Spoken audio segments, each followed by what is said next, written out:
C'est comme si on avait un puzzle avec des données. Alors on sait qu'il y a des crevasses, on sait que ces crevasses résultent d'un dysfonctionnement cambial, que ce dysfonctionnement cambial est induit par des blessures, que c'est modulé par le type de greffe. Moi je pense qu'il y a un effet modulateur du type de greffe, c'est pas un effet inducteur mais un effet modulateur, que la Syrah c'est le seul cépage touché. On sait aussi qu'il n'y a aucune transmission qui a été observée et aucun agent pathogène qui a été identifié. On sait qu'il y a un effet clone, quand même, ça c'est quand même prouvé. Peut-être une origine génétique.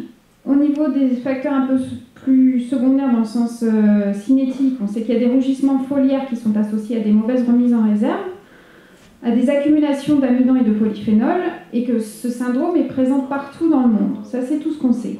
Donc il faut remettre les pièces du puzzle dans l'ordre.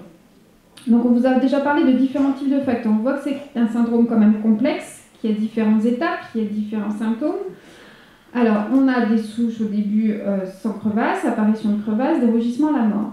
Alors, on a, dans ce type de syndrome complexe, on parle en général de 3 niveaux de facteurs. On a ce qu'on appelle les facteurs prédisposants, les facteurs déclenchants et les facteurs aggravants. Le facteur prédisposant, là, il n'y a plus de mystère, c'est la sensibilité clonale de la Syrah. Le facteur déclenchant, moi je pense, et ça je rejoins ce qui vient d'être dit, que c'est non pas la greffe, mais les blessures et la mauvaise réorganisation cellulaire qui est induite par certaines de ces blessures, donc blessures qui peuvent être liées au greffage ou qui peuvent être liées à la taille sur les freins de pied. On a vu qu'il y avait quand même un petit effet porte-greffe et un effet de la greffe, un effet modulateur, et donc cet effet modulateur, il intervient là. On peut bien sûr imaginer facilement que selon le porte-greffe ou selon le type de greffe, cette réorganisation cellulaire va être différente et donc elle va être plus ou moins bonne.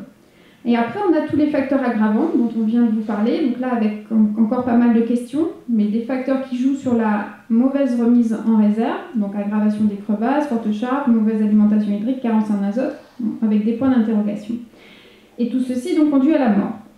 Donc maintenant, si on veut finir sur une note quand même positive, comment faire pour ne pas aller jusque-là? Donc on pourra, sur des parcelles en place, on espère, essayer de jouer sur ces facteurs aggravants. Donc c'est les essais qui sont en cours sur l'alimentation hydrique, la carence en azote, etc. Sinon, moi je ne vois pas comment jouer sur ce facteur déclenchant. Les plans qui sont en place, pour les parcelles en place bien sûr, les plans qui sont en place, les plantes sont greffées, elles sont installées, les blessures sont déjà là, je ne vois pas ce qu'on peut faire. Donc à mon avis, c'est un facteur sur lequel on ne peut pas jouer. Et donc après, l'autre facteur sur lequel on peut jouer, c'est pour les futures parcelles, les parcelles qui ne sont pas encore installées, c'est sur cette notion de sensibilité clonale.